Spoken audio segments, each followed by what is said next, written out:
여러분들의 종목 고민들을 속 시원하게 풀어가 드리는 주챔쇼 진행의 문현진 멘토입니다. 자, 오늘도 시장 조금 반등이 나오다 보니까 여러분들 고민들 또 깊어지고 있죠. 반등 오니까 추가 매수해야 될지 아니면 신규로 사야 될지 손절해야 될지 고민 많을 텐데요. 그런 고민들 제가 속 시원하게 날려드리겠습니다. 전화 상담과 유튜브 채팅 상담을 통해서 여러분들 고민들 해결해 가보도록 하고요. 먼저 유튜브 채팅창에는요, 여러분들의 종목명 그리고 매수가 비중까지 올려주시면은 여러분들의 종목들을 전화 상담 틈틈이 봐드리도록 하고요. 그리고 전화 상담이 메인입니다. 02-3772번에 0269번으로 전화를 주신다면은 여러분들 고민들을 전화로 해결해 드려보도록 하겠습니다. 자, 그럼 여러분들 전화가 많이 오시는 동안 또 역시나 시장에 대한 코멘트를 드려놓고 출발을 해봐야 될 것 같습니다. 자, 일단 오늘 시장은 1% 정도 이렇게 상승이 나오고 있네요. 코스피가 약 1.05% 정도 올라오고 있고요. 코스닥 같은 경우는 0.5% 정도 이렇게 올라오고 있습니다. 하지만 시장이 이렇게 조금 반등이 나왔다고 해서 내 종목이 엄청나게 많이 올라왔다든지 또는 내 종목이 손실률이 엄청 줄어들어가지고 본전을 찾는다든지 그 정도는 아닐 겁니다. 그냥 단기 기술적 반등이라고 보시면 좋을 것 같아요. 일단 지금 미국장이 아직까지 크게 빠지고 있지 않다라는 점과 그리고 중국 경제의 다시 성장을 생각을 한번 해볼 때 다시 중국 경제가 돌아가게 된다면 이거 괜찮지 않을까, 시장 다시 반등 나올 수 있지 않을까라는 그런 기대감들이 형성되어 가고 있는 것 같습니다. 이제 그렇게 된다면은 사실 지금 지수가 빠져내려갈 이유가 뚜렷하게 없는 상황이라고 판단할 수도 있겠죠. 특히나 앞으로 지수가 더 올라갈 수도 있지 않을까라고 생각하는 그런 희망들과 기대감들도 많이 생겨질 것 같습니다. 그러다 보니까 사실 외국인 수급들도 아직까지는 완벽하게 매도하면서 나가고 있다 라고 평가하기도 조금 힘든 것 같고요. 그리고 역시나 매수가 아직까지는 조금 올라오고 있다라고 생각이 드는 것 같아요. 그래서 결국은 우리가 지금 시장을 생각을 한번 해볼 때 위로 올라갈 것이다라는 희망감과 그리고 두려워하고 있는, 떨어질 거다라고 생각하는 그 두려움들이 동시에 작용을 하고 있다 보니 결국은 올라가지도 못하고 내려가지도 못하고 그런 방향으로 진행이 되고 있습니다. 그래서 사실 시장을 딱 깨놓고 이야기한다면은 그냥 결국은 박스권으로 움직이고 있다 생각을 한번 해볼 수 있는 부분인데요. 2150포인트와 2500포인트 사이를 왔다 갔다 하면서 움직이고 있는 겁니다. 그래서 지금 이 2150포인트라고 하는 이 저점 자리가 무너질 수 있느냐라는 것이 이제 우리가 관망해야 되는 어떤 포인트가 될 것이고요. 그게 만약에 무너지게 된다면은 우리가 예상치 못한 악재들이 조금 나올 수 있다라고 생각을 하는 게 맞을 것 같아요. 그 예상치 못한 악재라고 한다면은 역시나 비트코인의 추가 하락이라든가 그리고 결국은 푸틴 대통령의 건강 이상설 이런 걸로 인해서 전쟁이 어떤 식으로 진행이 될 것인가, 그리고 다시 또 올라가고 있는 이 유가가 물가에 어떤 영향을 줄 것인가라든가, 또 마이클 버리가 이런 이야기를 하고 있죠. 결국 인플레이션이 다시 한번 또 정점을 찍을 수 있다, 다시 또 올라올 수 있다라는 그런 이야기들이 나오고 있어가지고 사실 이 물가가 올라가느냐 내려가느냐 아직까지도 불분명하다라는 거예요. 그렇기 때문에 인플레이션을 잡기 위해서 금리를 올리고 있고, 그리고 그 금리가 올라온 것 때문에 많은 사람들이 힘들죠. 왜냐하면 사람들은 빚 없이 살아가기는 힘들기 때문입니다. 그래서 빚을 거의 다 내놓고 살고 있는데 이자를 갚는데 급급하다라는 거예요. 그런 여러 가지 문제점들이 전부 다 섞여 나오게 되면서 사실상 여기서 증시가 또 올라갈 수 있을지 내려가게 될지를 굉장히 고민하게 되는 그런 시기가 된 것 같아요.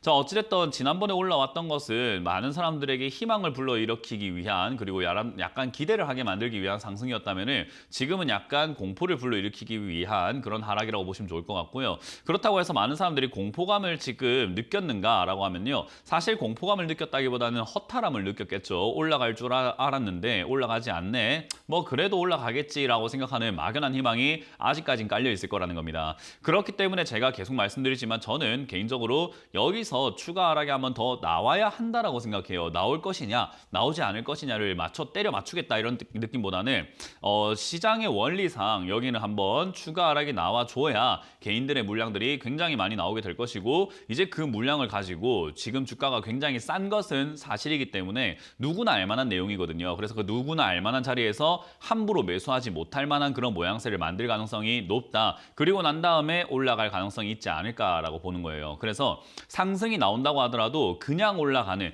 누구나 잡아가지고 수익을 낼 수 있는 그런 상승이 나올 것 같지는 않고 함부로 조금 매수하기 힘들 수 있는 그런 모양을 만들고 갈 것이다 라고 보여집니다. 그래서 저는 과거부터 계속 말씀드리지만은 추가 하락이 있을 것 같다, 바닥을 이렇게 얌전히 잡을 것 같지는 않습니다. 지금 2년 동안 이렇게 하락을 했는데 단순히 이렇게 그렇게 눈에 보이는 뻔한 바닥을 만들 것 같지는 않고 뭔가 추가 하락이라든지 악재를 들먹거리면서 밑으로 쭉 빠지는 그런 행태가 나올 수 있다고 봅니다. 그래서 이제 그런 행태가 나오는지 않는지 그게 이제 우리한테 조금 중요할 것 같고요. 나온다고 한다면 이제 어디서 추가 매수를 할 것인가에 대한 그 포인트를 잡아야 될 것 같아요. 올 상반기죠. 1월에서 2월 정도에는 그 저점이 한번 나와 줄 거라고 저는 생각을 하고 있는데요. 그 저점이 저는 개인적으로 2000포인트를 건들거나 그 근처까지 한번 근접하는 어떤 또는 그것을 무너뜨리는 그런 정도의 충격이 한번 생기지 않을까 싶습니다. 그러니 결국 우리가 신규 매수라든지 추가 매수라든지 이런 것들을 노리고 있다면 사실 조금 더 먹잇감을 기다리는 사자, 호랑이의 자세로 살짝은 기다려보는 것이 맞다 생각이 들고요. 뭐 물론 저기까지 논스톱으로 일직선으로 빠져주면 참 좋을 것 같은데 그렇지 못하고 여기서 단기 반등을 주면서 추세를 만들면서 빠지게 된다고 하더라도 저는 크게 뭐 신경 쓸 문제는 아니라고 생각을 합니다. 지금 이 자리에서 단기 반등이 조금 나와주면서 추세를 살짝 올려간다고 하더라도 2300포인트 언저리까지 올라오면 버거울 수밖에 없는 자리가 될 거고 그 자리가 되면은 또다시 빠지는 형태가 만들어진다라는 거죠. 그 이후에 만들어지는 파동을 보면서 2100이 저점이 될지 또는 그 이하가 될지를 그때 돼서 판단해도 늦지 않습니다. 그렇기 때문에 제가 항상 여러분들께 강조하는 거 보고하자라는 그 개념 그것만 여러분들이 조금 인식을 해두신다면은 지금 종목을 추가 매수할까요? 라는 질문이 가장 어리석은 질문이라는 것을 여러분들이 조금 느끼실 수 있지 않을까 싶습니다. 추가 매수를 지금 하는 것이 아니라 여러분들이 들고 있는 종목 그게 추가 매수가 가능한 종목인지를 체크를 해봐야 되는 거지 지금 추가 매수할까요?와 같은 그런 어리석은 질문을 최대한 여러분들도 안 하려고 노력을 하시고 그렇게 생각을 하지 않으려고 노력을 하시는 게 맞는 것 같아요.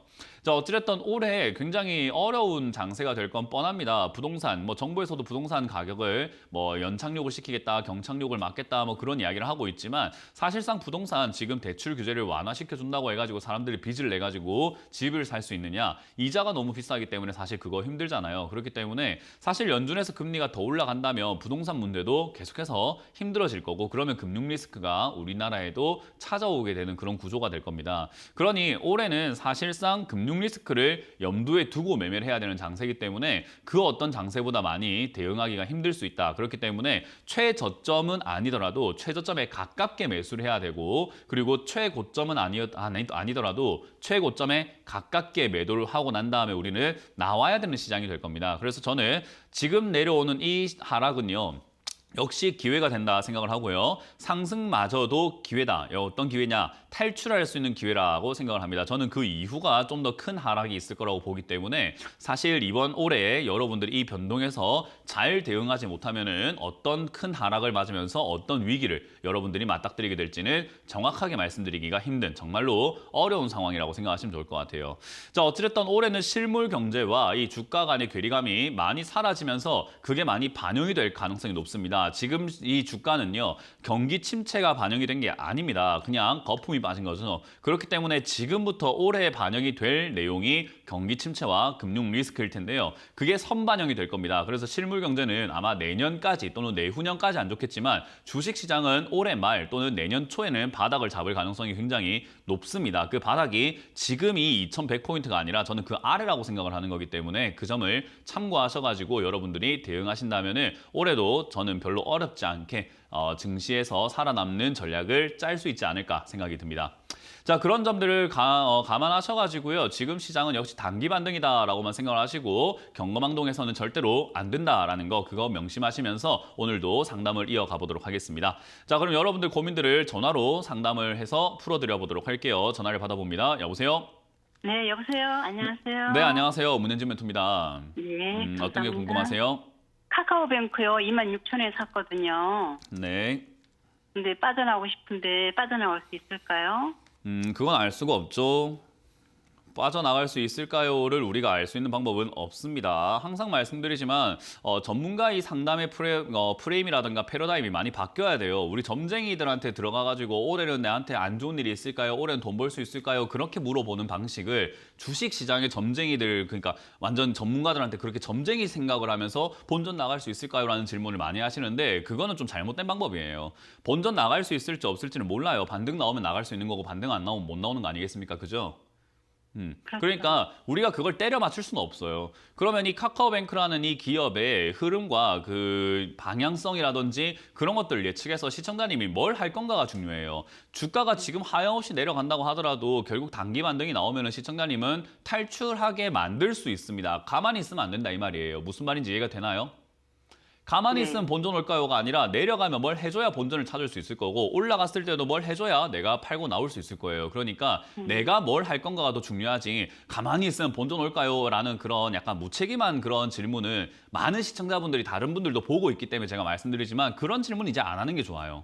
그래야지 내 돈을 책임감 있게 굴려갈 수 있다고 보시면 돼요. 카카오뱅크와 같은 이런 기업을 26,000원에 사셨다라고 하는 것은요. 사실 단기적인 관점으로 바라봐야 됩니다. 왜냐하면 제가 금융 관련주에 대한 이야기를 많이 할 때 금리 인상 시기가 오게 되었을 때 인터넷 뱅크, 그러니까 인터넷 은행과 뭐 굳이 따진다면 하나은행이라든가 우리은행 이런 쪽들은 금융 리스크에서 가장 취약한 기업들이라고 저는 이야기를 해요. 왜냐하면 얘들이 후발주자로 들어왔기 때문에 대출을 굉장히 공격적으로 해줄 수밖에 없어가지고 신용이 조금 좋지 않더라도 대출을 많이 해줬단 말이에요. 근데 이자가 올라가기 시작하면 그 저신용자라든지 직장이 변변찮거나 직장이 없는 분들은 이자를 갚기가 벅찰 텐데 그럼 얘들은 돈 빌려줘 놓고 떼이게 됩니다. 무슨 말인지 혹시 이해가 되시나요?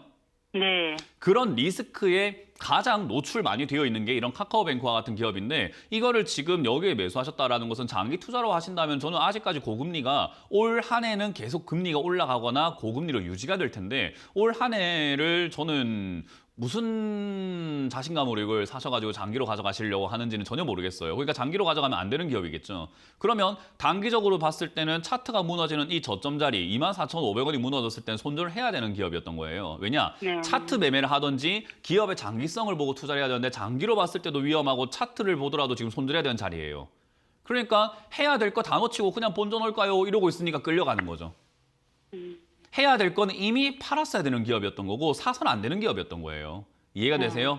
네네. 그러니까 그렇게 점을 치듯이 뭔가 막 그 상담하거나 매매를 하려고 하지 마시고 이 기업을 내가 사가지고 진짜 돈을 벌 수 있을까에 대해서 한번 고심을 해보셨으면 얼마나 좋았을까 하는 겁니다. 어찌됐든 지금 이 자리는 단기적으로 지금 약간 빠져있는 자리고요. 이렇게 추세가 만들어지면서 쌍봉 만들어지고 저점을 깨는 형태를 만들어 놓게 되면은 기술적으로 밀려 내려갈 가능성이 상당히 높아요. 18,000원이든 16,000원까지든요. 그렇기 때문에 저는 개인적으로 단기 투자를 하신 거라고 한다면은 오늘 정리하는 것도 저는 하나의 방법이라고 생각을 합니다. 그리고 이 기업을 저는 개인적으로 좀 이렇게 주가가 올라갔다 내려갔다 변동이 있다 하더라도 괜히 여기서 어물쩡거리고 싶진 않아요. 괜히 잘못 잡으면은 잘못 잡았을 때 크게 리스크가 터질 수 있는 기업이기 때문에 저는 가지고 있는 것만도 불안한 기업을 여기서 조금 더 올라갈까요? 내려갈까요? 하루하루가 저는 하루살이가처럼 이렇게 매매를 해야 되기 때문에 갖고 있는 거를 비추천드립니다. 네. 그래서 저는 깔끔하게 오늘 정리하셔도 좋으니까 단기적으로 정리하자. 만약에 오늘 정리하기가 너무 배가 아프고 억울하다 싶으신다면은 최근 만들어졌던 저점인 23,800원짜리가 무너지면 바로 손절하자라는 의견을 드리고요. 반등 나왔을 때 본전이든 27,000원이든 그런 걸 중요하지 않습니다. 빨리 팔고 나가는 게 중요하다. 이 기업은 안 들고 있는 게 유리하다라는 전략을 드려보겠습니다. 네, 감사합니다. 네, 다음 상담 이어가겠습니다. 여보세요? 네, 안녕하세요. 새해 복 많이 받으세요. 아, 네, 새해 복 많이 선생님. 받으시길 바랍니다. 어떤 게 네. 궁금하세요? 예, 예. 롯데케미칼이요. 롯데케미칼이고요. 매수가랑 비중이요? 예, 예. 여기 매수가가 23만 1,000원에 30%요. 23만 1,000원에 30%요. 500주. 예, 예. 네, 일단 이 기업을 탈출을 하기에는 조금 어려워 보이죠, 그죠? 예, 예, 예. 예, 뭐 지금 이 기업을 쉽게 나오기에는 뭐 어려워 보입니다. 이 기업도 한때 잘 나갔어요. 영업이익도 잘 나오고 해가지고 잘 나간 기업이 맞는데 지금은 이제 적자로 좀 돌아서기 시작하면서 회사가 조금 힘들어지기 시작을 했거든요. 그래서 예, 예. 매출은 아직까지 굳건하게 점점 성장해 나가고 있기 때문에 나쁘지 않다 생각을 하지만요. 사실상 이 기업은 장기 관점으로 본다면은 좀 오래 걸릴 겁니다. 탈출하는 데까지요. 아, 몇 년 걸리겠어요? 그렇죠. 몇 년 걸린다 봐야 되겠죠. 그래서 일단은 뭐 가지고 간다고 해서 오랫동안 가지고 간다고 해가지고 이 기업이 뭐 위험하거나 뭐 상폐가 되거나 문제가 생길 만한 기업은 아닌 건 다들 알고 있잖아요. 그죠?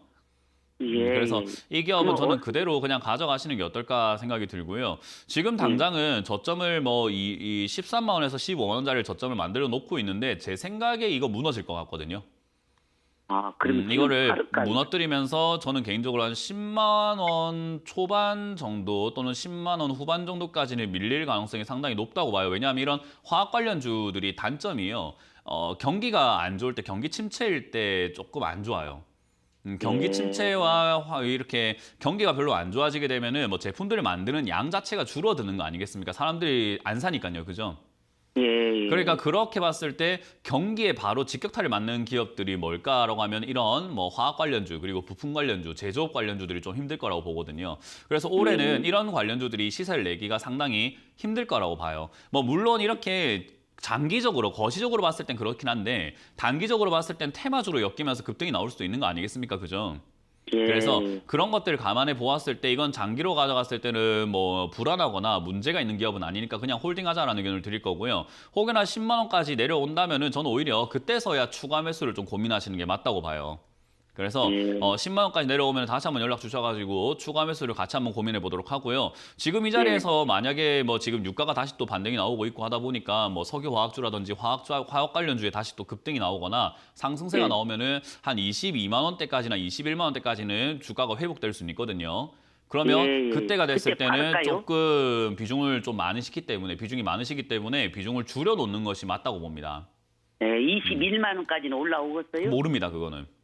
예. 지금 이제 유가가 올라가고 있는 이 과정에서 얘가 기름 관련주로 엮이면서 같이 올라가는지를 체크해 봐야 되는데 아직까지는 그런 기미는 별로 보이진 않는데 어찌됐든 지수가 바닥을 잡으면서 그런 게 영향을 받게 된다면 얘는 22만 원까지 올라갈 수는 있겠죠. 근데 그런 거 영향 안 받으면 아까 말씀드렸던 것처럼 10만 원까지 떨어졌을 때 추가 매수를 고민해야 되는 거지. 지금은 뭐 올라올까요 내려갈까요를 판단할 그런 시기는 아닙니다. 그냥 없다 생각하세요. 이 기업은 난 산 적이 없다라고요. 그냥 갖고 있어봐요. 네, 그냥 갖고 있는 게 제일 나을 것 같습니다. 예, 너무 고맙습니다. 수고하세요. 네, 고맙습니다. 다음 상담 이어가겠습니다. 여보세요? 여보세요? 네, 안녕하세요. 문현진 멘토입니다. 네, 안녕하세요. 네, 어떤 게 궁금하세요?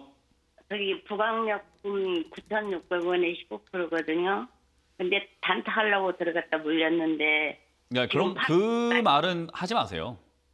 단타하려고 들어갔다가 물렸다는 말은요, 제일 이상한 말이에요.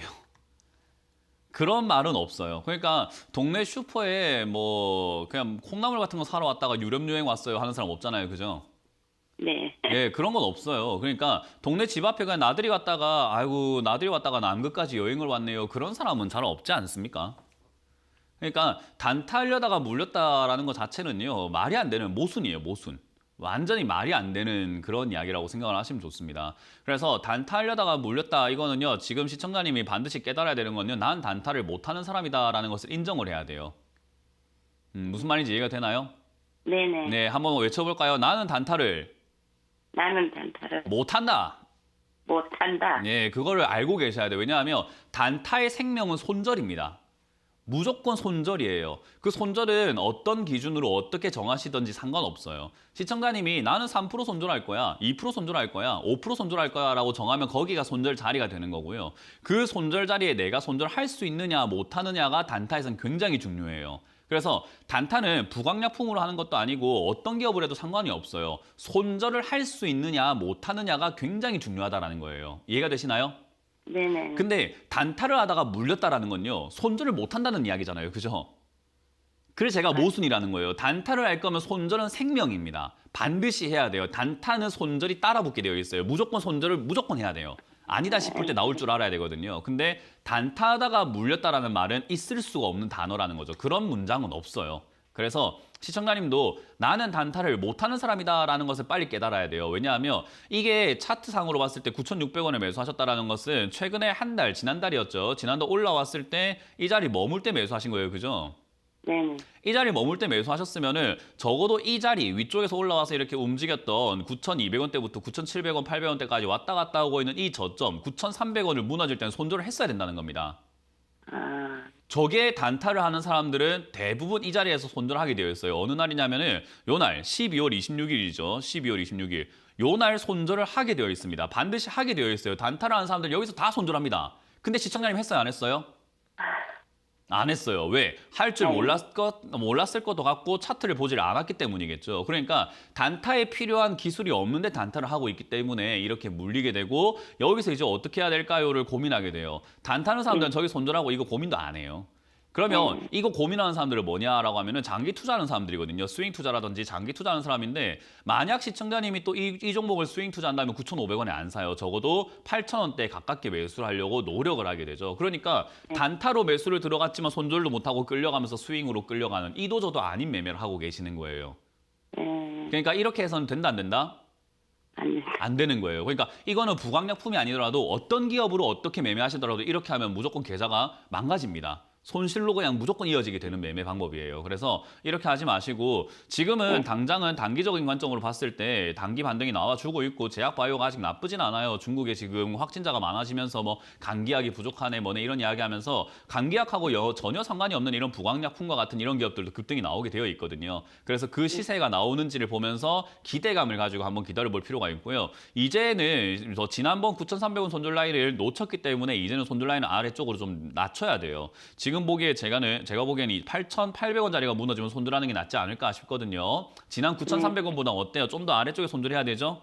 그건 네네. 지난번에 못했기 때문에 손실이 커지는 겁니다. 그래서 8,800원에 손절하는 게 낫겠다 생각이 들고 이 기업은 지금 재무제표도 그렇게 그닥 좋지는 않기 때문에 저는 개인적으로 장기 보유하는 것은 별로 선호하지 않습니다. 그래서 단기적으로 8,800원 무너지면 손절하자. 그리고 단기 만등이 나오면은 아마 지금 흐름이라면 10,000원 이상 한번 슈팅 나올 수 있습니다. 그래서 8,800원 손절, 10,000원 이상에서 정리 이렇게 관점을 잡고 대응하시고 다음에 단타하지 마세요. 네. 절대 하지 마세요. 감사- 아시겠죠? 네, 네, 감사합니다. 고맙습니다. 다음 상담 이어가겠습니다. 여보세요? 여보세요. 네, 안녕하세요. 문현진 멘토입니다. 네, 멘토님 새해 복 많이 받으세요. 아유, 네, 새해 복 많이 받으시길 바라겠습니다. 네. 어떤 게 컴투스 궁금하시나요? 홀딩스 네. 62,000원에 30%요. 62,000원에 30% 반토막이네요, 그죠? 거의 네. 반토막입니다. 네. 일단 홀딩스라고 이렇게 붙어 있는 기업들은 투자를 했을 때 빨리 나오겠다라는 그런 생각을 하시면 안 돼요. 빨리 나올 수가 없어요. 빨리 수익을 내겠다, 빨리 뭐 어떻게 해보겠다, 빨리 올라왔으면 좋겠다 이런 생각을 해서는 안 돼요. 왜냐하면 빠르지 않거든요. 우리 왜 집에 옛날에 어릴 때 보면은 거북이 같은 거 집에서 막 키우는 가정들이 좀 많았었던 것 같아요. 저희 집도 뭐 자란가 거북인가 이렇게 키웠던 것 같거든요. 근데 그 거북이가 이렇게 땅에 내려놨을 때 빨리 달렸으면 좋겠다고 해서 얘가 막 진짜 막 칼루이스처럼 막 브락 달려갑니까? 아니요. 예, 절대 그렇게 달릴 수가 없죠. 걔들은 원래 태생이 느리고 그렇게 엉금엉금 가니까요. 그죠? 네, 컴투스 홀딩스한테 그런 거 바라면 안 된다 이 말이에요. 그래서 이 기업을 투자하셨으면은 최소 5년 단위로 투자를 해야 돼요. 홀딩스라고 이름이 붙은 기업을 최소 5년 단위로 투자해야 되는데 시청자님은 그런 계획이 없었으니까 사서 고작 1년도 안 기다렸는데 힘든 거예요. 네. 그러니까 제가 항상 이야기하는 게 계획을 좀 짜고 매수를 하세요라고 하는 거예요. 매수를 해놓고 계획을 짜려고 하니까는 난 원래 그렇게 가져가려고 한 게 아닌데 이게 그렇게 오래 걸린다고요? 이러는 거예요. 네, 그렇게 오래 걸려요. 어쩔 수가 없어요. 왜냐하면 얘는 거북이니까요. 애초에 그런 거니까요. 그래서 지금은 62,000원에 사셨다 하더라도 얘가 아직까지 바닥을 덜 잡았고요. 아직까지 바닥을 덜 잡았다는 이야기는 잡기 위해서는 얼마든지 더 떨어질 수 있다는 것을 명심하셔야 됩니다. 더군다나 컴투스 홀딩스라는 이 기업이요. 과거에는 실적이 참 좋았는데요. 지금은 이제 다시 또 적자로 돌아서고 있기 때문에 적자가 났다가 흑자가 났다가 적자가 났다가 하는데 흑자 난 이 기간에 주가가 급등하면서 거품이 난 거예요. 여기에.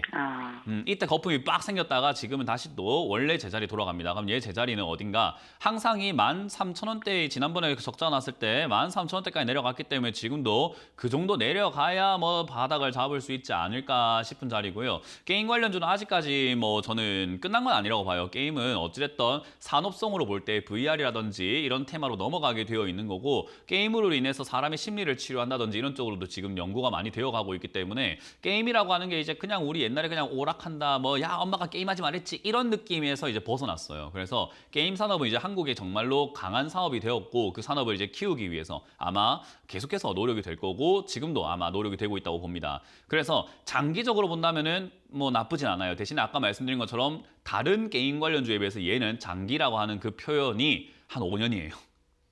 그럼 멘토님 제가 네. 좀 적당한 선에서 손절을 하고 싶은데 그건 언제든지예요. 손절은요. 내가 마음먹은 날이에요. 오늘 하셔도 상관없어요.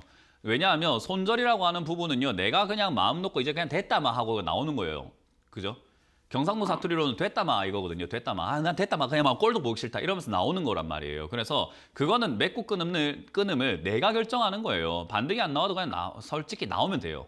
내가 보기 싫으면. 근데 지금 각오가 안 돼 있다면요. 시청자님은 평생 못 팔아요. 왜냐하면 반등 나오면 더 갈까 봐 못 팔아요. 좋은 자리를 자꾸 찾게 되는 거거든요. 내가 손절할 각오가 안 돼 있는데 좋은 자리는 어딜까요? 적당한 선이 어딜까요? 라고 하는데 적당한 선은 없어요. 내가 결정한 라인이 적당한 선인데 시청자님의 그런 결정이 없기 때문입니다. 이게 약간 철학적인 이야기지만 주식할 때 굉장히 중요해요. 이게 45,000원쯤 오면 손절하기 좋을 겁니다 라고 했을 때 45,000원에 손절한 사람 못 봤습니다. 왜냐하면 저기까지 올라오면 또 더 갈 것 같거든요. 그리고 더 간다는 이야기가 많거든요. 45,000원까지는 아니요. 그 말을 하는 게 아니잖아요. 지금. 예를 드는 거잖아요. 지금 시청자님 듣고 싶은 이야기만 듣고 있는 거잖아요. 지금 45,000원. 그죠? 그건 예시로 든 건데. 그러니까 시청자님은 지금 손절할 생각이 없어요. 제가 보기엔 있으면 지금 꼴보기 싫어서 당장 오늘이라도 팔았습니다. 지금 손실이 너무 커서 그러니까요. 손실이 커도 반등이 나올지 안 나올지 어떻게 합니까? 이해가 안 되시죠? 이해가 될 때까지 공부를 하셔야 돼요. 이게 제일 중요한 마인드예요. 주식은요. 99%가 마인드 싸움이거든요. 그러니까 지식이 중요한 게 아니라 마인드가 중요해요. 그래서 내가 이걸 장기로 끌려다니기 싫다 하면 그 기회비용이라는 게 있죠. 여기에 투자한 돈을 다른 데 투자했을 때 벌 수 있는 기회가 있을 거 아니에요. 그죠? 그게 아까워서 난 이게 지금 여기가 손실이 얼마가 났든 나는 여기서 손실 메꿀 생각이 없어. 다른 데서 메꿀 거야 하고 지금이라도 나가는 게 손절의 기본이에요. 그러니까 시청자님은 뭐가 문제냐면 이걸 팔고 다른 거에서 수익을 낼 수 있는 자신이 없는 거죠. 그러니까 여기서 조금이라도 손실을 더 줄이고 나오고 싶어요 라고 하면 여기에 그냥 무작정 평생 끌려다니는 거예요. 그래서 제가 시청자님께 손절 의견 안 드리는 겁니다. 그냥 5년 동안 투자하시는 게 어떻겠습니까? 장기로 가져가세요라는 이야기를 해드리는 거예요. 이해가 되시나요? 시청자님이 각오가 됐고 다른 종목을 살 준비가 됐다면 사실 오늘 당장 매도하셔가지고 다른 종목으로 바로 갈아타야 돼요.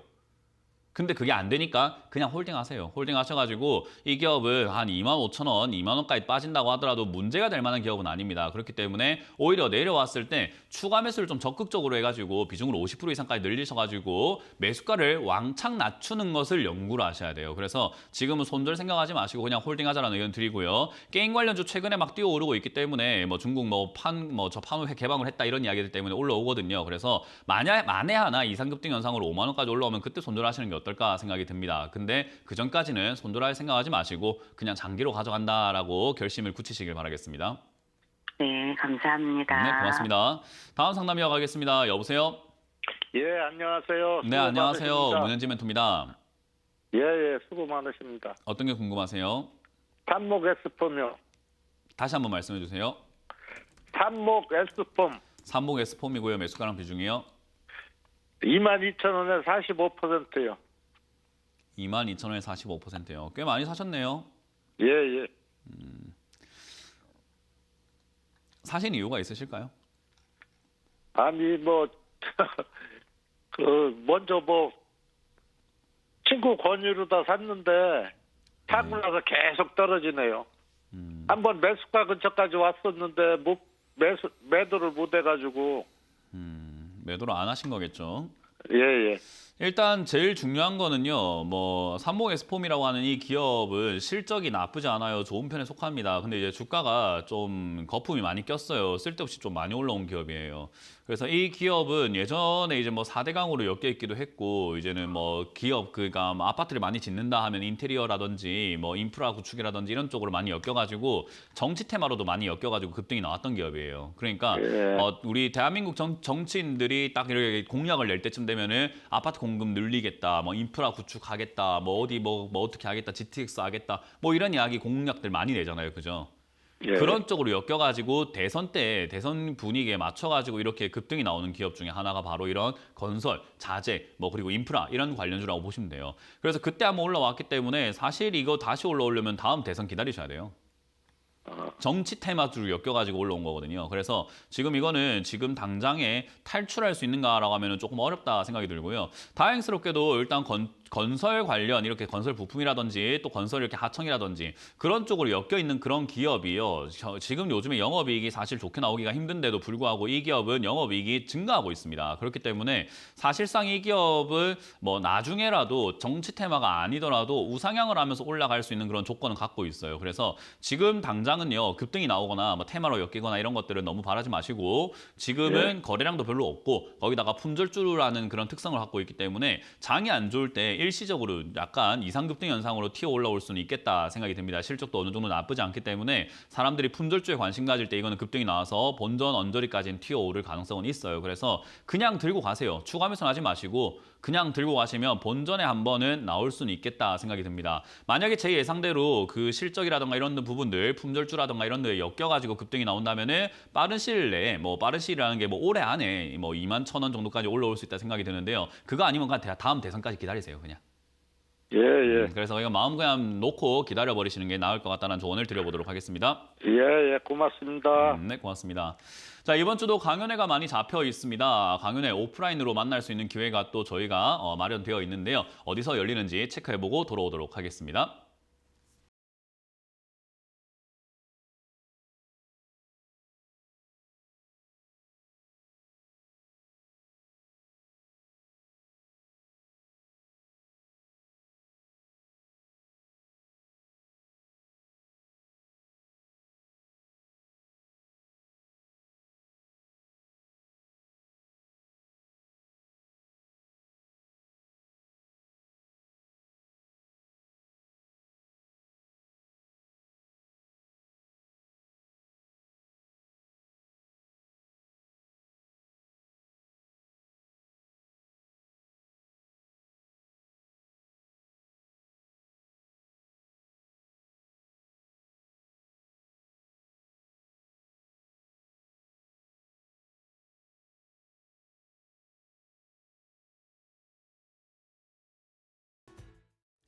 네, 이번 주는 송도 그리고 안양 그리고 천안에서 저희가 강연을 준비했습니다. 이 세 군데에서 준비를 했는데요. 저는 안양으로 갑니다. 수도권 굉장히 오랜만에 이제 돌기 시작을 하는 것 같은데요. 많은 분들 안양에 상공회의소로 오셔가지고요. 강의를 들으시면 좋을 것 같아요. 방금 이제 상담을 하다 보면은 손절 알고 싶은데 손절 언제 하지 좋을까요? 그런 질문들 하셨잖아요. 근데 제가 거기에 대해서 확답 드리지 않고 언제라도 마음에 결심이 섰을 때 하면 좋다, 준비가 됐을 때 하면 좋다라고 말씀드렸는데 그 이야기를 비유로 하자면은 사업하기 좋은 때가 언제입니까? 라고 물어보는 거랑 같다라고 저는 생각을 해요. 사업하시는 분들 다 알 겁니다. 사업하기 좋은 때는 없습니다. 내가 준비가 됐으면 어떤 상황이든 간에 그때가 사업할 때인 거죠. 그래서 사업할 때 적당한 때를 찾는 사람들 평생 사업 못 엽니다. 그래서 우리 친구들 보면은 직장 다니면서 카페 차리고 싶다, 뭐 하나 차리고 싶다는 사람들 사업 엽니까? 결국 못 열어요. 왜? 적당한 때를 찾다가 그렇죠. 하지만 평생 가도 적당한 때는 오지 않습니다. 주식도 똑같아요. 팔고 싶으면 팔 준비를 하고 다음 걸 살 준비를 하고 빨리 나가는 게 맞는 거지 굳이 거기에 대해서 고민할 필요가 없다는 겁니다. 그래서 제가 여러분들께 강조하고 싶은 것은요. 지식이 중요한 게 아니라 주식은요. 마인드입니다. 그래서 마인드 싸움을 해야 되기 때문에 마인드에 대한 관련 강의를 2023년 어떤 마인드로 어떤 생각으로 투자를 해야 되는지를 준비했으니까 많은 분들 오셔가지고 강의를 들어보시길 바라겠습니다. 자, 그럼 여러분들 종목 고민들을 전화로 계속해서 풀어가 보도록 하겠습니다. 전화를 받아봅니다. 여보세요? 네, 안녕하세요. 네, 안녕하세요. 문현진 멘토입니다. 네, 새해 복 많이 받으세요. 네, 새해 복 많이 받으시길 바랍니다. 어떤 게 궁금하세요? 클리 15,000원에 10% 갖고 있는데요. 네. 좀 장기로 가져가려고 했는데 실적이 좋아가지고. 네. 근데 환기가 붙어가지고 저는 환기가 왜 붙었는지 그거가 모르겠어요. 환기가 붙으면은 좀 위험한 거 아니에요? 맞아요. 근데 실적도 좋고 다 좋은데 환기가 왜 붙죠? 환기가 붙는 이유는 되게 여러 가지가 있어요. 사실은 주가 변동성이 좀 심하다든지 대주주가 자주 바뀐다든지 또는 기업의 이제 공시라든가 이런 것들이 제대로 나오지 않았었을 때 어쨌든 투자하는 데 있어가지고 얘가 멀쩡하면 환기시키지 않죠. 우리 집안도 환기하자, 집안 공기 좀 환기하자 할 때 집안 공기가 좋을 때 합니까? 안 좋을 때 합니까? 안 좋을 때요. 네, 맞아요. 그러니까 안 좋기 때문에 뭐라도 일단 안 좋기 때문에 일단 환기 딱지를 붙여놔요. 환기 딱지를 붙이지 않는 기업들은요. 일단은 투자하는데 그렇게까지 신경 쓸 건 없습니다. 그냥 일반적인 종목처럼 하세요이지만 환기 딱지가 붙어 있다라는 것은요. 결국 투자하는 사람들한테 한국거래소 입장에서도 우리는 일단 경고했어라고 할 만한 내용인 거예요. 경고를 했는데도 불구하고 투자하는 것은 투자자의 본인의 판단인 거죠. 근데 환기 종목을 투자해가지고 수익을 낼 수도 있습니다. 환기 종목을 무조건 반드시 투자하면 안 된다는 건 아니에요. 하지만 환기 종목이 붙었다는 것은 갑작스러운 이상 급락 현상이라든지 이상 급등 현상이 있을 수도 있다고 시청자님은 반드시 깨달아야 된다는 거죠. 무슨 말인지 이해가 되세요? 네. 환기 종목이 붙어 있으면 여기 지난번에 보시면요. 하루 만에 막 11% 이렇게 뚝뚝 떨어지는 일들도 생기고요. 하루 만에 주가가 급등이 나왔다가 하루에 막 8%씩 올라갔다가 9%로 이렇게 빠져내려가서 마무리가 되는 경우도 있고요. 주가가 막 20%까지 빠졌다가 다시 또 꼬리 잡고 쭉 올라오는 일들도 있습니다. 그러니까 환기 종목이라는 것은요. 투자를 하기에 일반적인 종목들처럼 편한 종목은 아니라는 것을 알고 있어야 되는 겁니다. 근데 시청자님이 일단 위험한 걸 알고 있으니까 여기서 내가 더 투자를 할지 말지는 누가 결정해야 돼요? 제가요. 맞습니다. 위험해도 난 해볼래 하면 돼요. 근데 위험하니까 난 좀 피할래 하면은 적당히 지금 여기서 수익을 좀 챙겨가지고 나가도 된단 말입니다. 그거 누가 결정할 수 있습니까? 제가요. 네, 저라면 이런 거 안 합니다. 저는 위험하다라는 이런 딱지가 붙어 있는 거 대놓고 위험하다고 노란 딱지 딱 붙어 있는데 뭐 한다고 합니까? 라고 하고 싶은 거예요. 왜냐하면 실적 좋은 거 맞아요. 그리고 화장품 관련주 전 좋다고 보고 있다고 항상 말씀을 드려왔기 때문에 화장품 관련주라든지 실적 좋은 이런 기업들 투자하는 건 좋은데 다른 기업들도 많은데 왜 굳이 클리오입니까? 다른 실적 좋고 화장품 관련주가 많은데 왜 하필이면 환기 딱지가 딱 붙어 있는 기업입니까? 굳이. 왜? 네. 뭐 때문에? 저는 그걸 잘 모르겠다 이 말이에요. 이해가 되세요? 네네. 그래서 저라면 클리오라는 이 기업을 시청자님이 여기에 매수하셔가지고 위험하든 뭐든 간에 일단은 수익이 조금 나고 있다라는 것에서 저라면은 여기서 일단 정고점이라고 할 만한 17,000원짜리가 넘어가지 않으면 다 팔 것 같아요.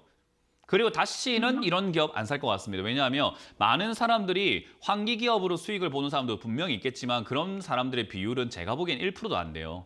대부분 환기 종목을 샀다가 손절을 하거나 손실 나는 사람들이 너무나 많거든요. 상담을 해보면 환기 종목 사가지고 고생한 사람들이 얼마나 많은데요. 네. 그러니까 저는 애초에 위험하다고 하는 이 자리에 들어와가지고 환기 딱지가 붙어 있는데요. 투자해도 될까요? 이게 좀 웃긴 것 같습니다. 네. 저는 그게 되게 웃긴 것 같아요, 상황이. 위험한 거 알고 있으면서 왜 들어가 있지? 위험한 걸 받아들이는 것도 아니고 뭐 하시는 거지? 라는 생각이 좀 듭니다. 전 그래서 개인적으로는 저라면 17,000원 돌파하면은 18,000원 언저리부터는 빨리 수익 챙겨 나갈 것 같고요. 돌파하지 않으면 빨리 그냥 정리하셔가지고 저는 이런 위험한 데 있고 싶지 않습니다. 안전한 게 좋지 않겠습니까? 네, 그렇습니다. 네, 그렇게 매매하시길 바랍니다. 고맙습니다. 네, 감사합니다. 네, 다음 상담 이어가겠습니다. 여보세요? 여보세요? 네, 안녕하세요. 문현진 멘토입니다. 네, 안녕하십니까? 네, 어떤 게 궁금하세요? 삼성 SDI 18%에 32만 원. 32만 원이면은 네네. 오래 들고 있었네요. 네네, 한 2년 정도 들고 있었는데 한 30% 정도 있다가 팔고 이래가지고 18% 정도 남았는데 그럼 자꾸만 들고 가세요. 요즘은 들고 가면 되겠습니까? 네, 뭐 이제 와가지고 억울해서 어떻게 팔아요? 그러게 70만 원, 네. 80만 원 가까이 가고 이랬는데. 네, 맞아요. 그거 억울해서 못 팔아요. 이 기업이 70만 원까지 간다 안 간다 이야기를 논할 필요는 없어요. 네네네. 네, 그런 건 아무 의미가 없고요. 네. 시청자님이 이거 억울해서 못 팔아요.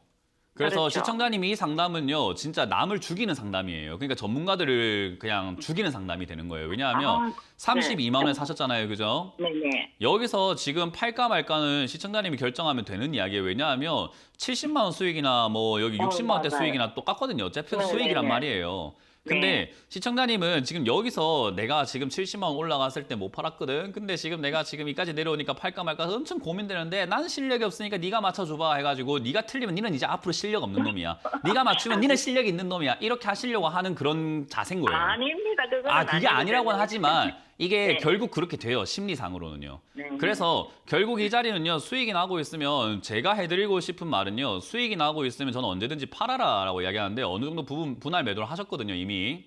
그래서 네네. 저는 개인적으로 이 자리에서 팔아라라고 말 못하겠어요. 왜냐하면 지금 이 자리는 단기적으로 이렇게 상승이 나올 수 있는 자리거든요. 그렇다고 해가지고 여기서 뭐 홀딩을 한다면 수익이 더 날 수 있는가라고 하면 저는 잘 모르겠어요. 그거를. SDI라는 이 기업은 장기로 가져가면 갈수록 아마 시청자님의 매수가까지 다시 내려갈 거라고 보거든요. 그러니까 결국은 팔아야 되는데 시청자님을 최대한 내가 수익을 조금이라도 더 낼 수 있는 자리에서 팔고 싶은 건데 여기서 반등이 나올지 그대로 쭈글 앉아가지고 저 밑으로 깨질지는 아직은 몰라요. 네. 그러니까 내일이 어떻게 될지 모르는데 오늘 일단 내일이 어떻게 될지 맞춰달라고 하는 거랑 똑같은 상담이에요, 이게.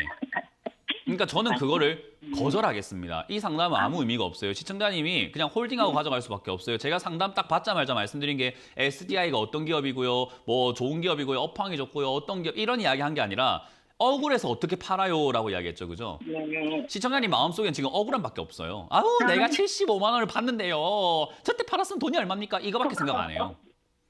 그래서 그런 사람하고 대화를 해봤자 사실 못 팔아요. 이거 지금 팔아라 해봤자 그래도 올라가면 어떡하죠? 라는 이야기로 끝없이 대화를 하게 되어 있어요. 그러니까 이거는 결국 시청자님이 만족을 하느냐 하질 못하느냐의 문제예요. 그래서 매도라고 하는 것은요. 그냥 무조건 나한테 문제가 있는 거예요. 내가 결정을 해야 돼요. 남한테서 해답을 바랄 수가 없어요. 매도는요. 네. 매수를 하기 위해서는 어떤 기업을 살까요? 어떤 타이밍에 살까요?를 같이 논하고 같이 전략을 짤 수 있는데 매도는 시청자님이 만족을 하지 못하면요. 옆에서 아무리 거들어봤자 나중에 욕먹게 되어 있어요. 제가 여기서 팔아라 했는데 올라가면은 저게 팔아라 해가지고 이렇게 돼요. 원래 그래요. 사람 심리가 원래 그래요. 네. 그래서 이거는 제가 봤을 때 단기적으로 봤을 때는요. 지금 이 자리에서 단기 반등 나올 가능성이 있어요. 그래서 일단은 어차피 밑져야 본전 아닙니까? 네, 50, 이미 좀 팔아냈고 그리고 나머지로 56만 원이든 50만 원이든 어차피 수익인데 그냥 가져가면서 느긋하게 여유 있게 지켜보시면 된다 이 말이에요. 네, 대신에 알겠습니다. 혹여나 네. 지난 전저점인 50만 원짜리 있잖아요. 네. 저게 무너진다면은 저라면 남은 거의 절반을 좀 팔아볼 것 같아요. 네. 왜냐하면 차트가 무너지는 자리니까. 네. 그렇게 전략을 짜고 가져가셔야 돼요. 그리고 만약에 여기서 반등이 나오면은 이번에는 내가 어디까지 올라오면은 더 가든 안 가든 나는 그냥 여기서 조금 절제를 할란다라고 할 만한 자리를 또 정하세요. 거기서 또 절반 정도 분할 매도를 하세요. 네. 그 자리가 네. 65만 원이라도 좋고 70만 원이라도 좋고 75만 원이라도 좋습니다. 결정을 네. 하세요, 오늘. 아시겠죠? 네. 그래서 알겠습니다. SDI는 장기로는 가져가지 마세요. 장기로 가져가면 이거 제 생각에 40만 원 이하로 거의 확실하게 빠질 가능성이 높은 종목이라고 봅니다. 네, 알겠습니다. 감사합니다. 네, 고맙습니다. 다음 상담 이어가겠습니다. 여보세요? 네, 안녕하세요. 네, 안녕하세요. 문현지 네, 멘토입니다. 반갑습니다. 어떤 게 궁금하세요? 저는요, 하나 솔루션인데요. 네. 20%요. 매수가는요? 48,000원에 사가지고 네. 지금 45,000원에 한 10%는 팔았어요. 안 되겠다 잘했네요. 싶어가지고. 네. 예.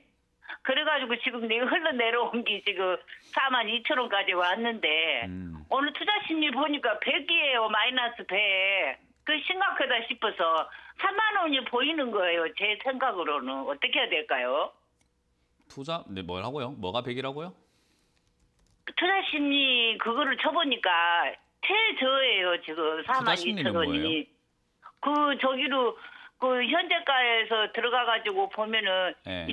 일자별 저기로 보니까네 네. 하나 솔루션이 마이너스 100으로 돼 있는 거예요. 심리도가. 그래서 저거 굉장히 마이너스 100으로 돼 심각하고요. 있으면 안 좋은 거예요? 그럴까요? 아니, 안 좋은 거냐고요?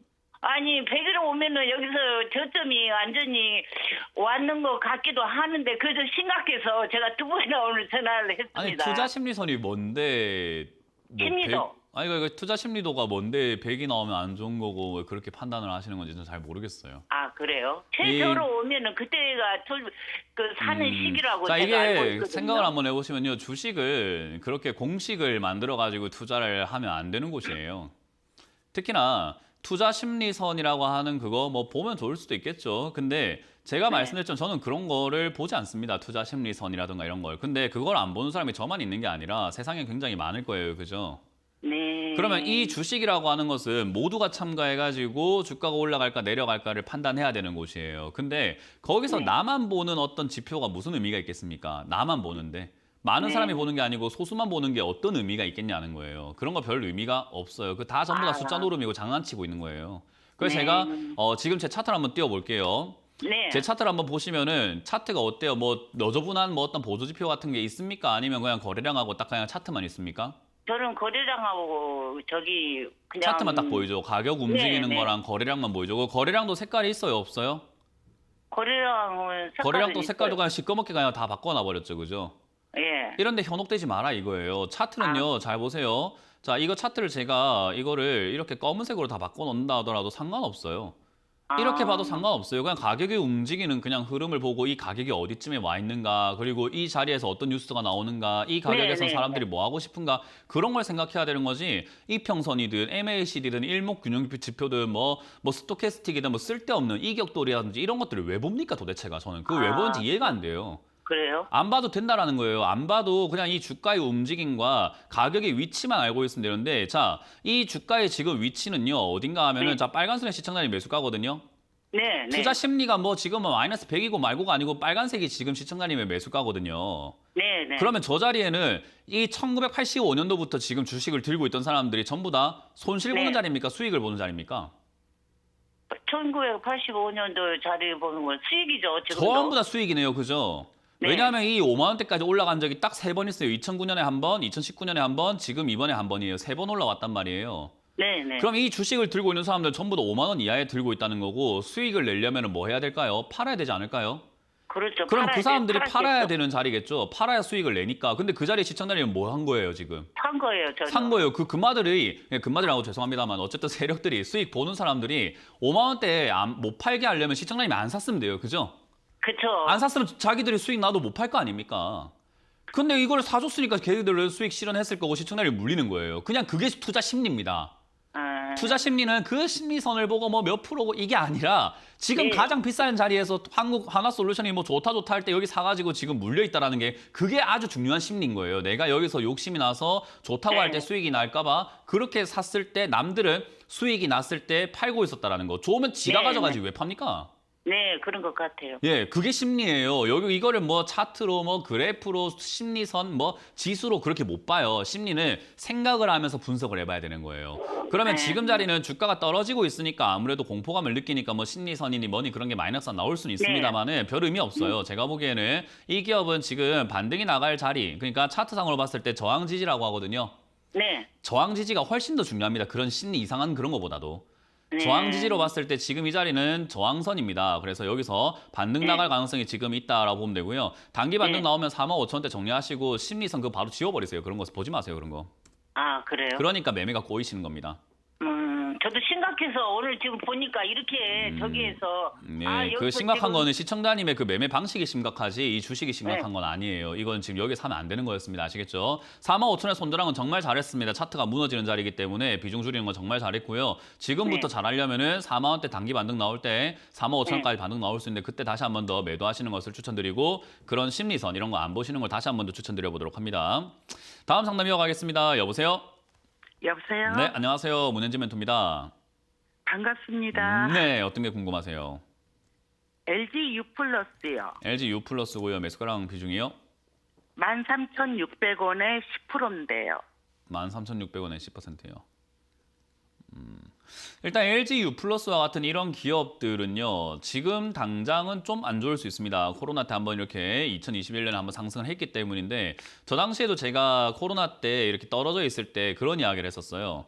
이 통신주 SK텔레콤, KT, U+와 같은 이런 기업들이 2020년에 이렇게 저점을 찍고 있을 때 제가 이런 네. 이야기를 했습니다. 경기가 안 좋아도 사람들은 통신을 끊을 수는 없다. 그러니까 통신을 계속 써야 한다. 그래서 매출이 나오니까 상승이 나올 거다라고 이야기했어요. 그래서 상승이 나오고 지금은 그 거품이 다시 빠지고 있는데 지금도 제 전망은 똑같아요. 떨어져 있는 이 자리가 지수가 빠지면서 빠진 거지 이런 기업들의 매출과 영업이익은 증가할 수밖에 없어요. 왜냐하면 사람들이 먹고 살기 힘들어도 일은 해야 되고 통신, 전화를 해야 되고 여러 사람들과 이렇게 연락은 해야 된단 말이죠. 그래서 이런 네네. 기업들은요. 결국 그리고 기업들도 유지가 되려면 인터넷을 회선을 써야 되기 때문에 어쩔 수 없이 좋든 싫든 간에 영업이익이 계속 꾸준히 잘 나올 수밖에 없어요. 그러니까 이런 기업들은 그냥 주가가 파동을 만들면서 내려갔다 올라갔다를 반복할 뿐입니다. 그런 자리에서 네. 올라왔을 때 안 샀으면 됐다라는 거고 올라왔을 때 여기 샀다라는 것은요 어쩔 수가 없어요. 시장이 안 좋은데도 불구하고 제가 뭐 2년 동안 현금 들고 있어라 했던 거 알고 계세요?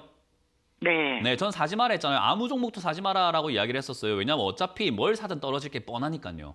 근데 네네. 결국 이런 자리에서 다른 기업들은 빠져도 위험할지 모르겠지만 얘는 괜찮아요. 그래서 저는 지금 이 자리 10,000원에서 자리를 잡아준다면 장이 아직 다 빠진 건 아니기 때문에 장이 다 네네. 빠지고 자리를 잡는다면 전 여기서 추가 매수하는 게 좋다고 생각합니다. 물론 그 전에 시청자님이 깨달아야 되는 건 안 샀으면 여기서 신규 매수했으면 참 좋다라는 거예요. 안 샀으면이라는 걸 다음 시장에는 다음 시장 안 좋을 때는 반드시 깨달아야 돼요. 네. 그걸 반드시 깨달았으면 좋겠어요. 2년 동안 기다렸다가 지금 여기서 매수하는 게 얼마나 좋아요. 2년 동안 물린 것보다 낫잖아요. 그죠? 네네. 네, 그래서 다음번에 그걸 좀 깨닫고요. 이거는 가져가도 좋은 기업이고 매수해도 좋은 기업이다. 그러나 장이 다 빠진 건 아니니까 10,000원대 여기서 자리를 잡는지 체크하고 자리를 잡는다면은 저는 비중을 한 20-30%대까지 늘리시는 것을 추천드려 보도록 합니다. 예, 감사합니다. 네, 그렇게 해서 홀딩해서 가져가시길 바랍니다.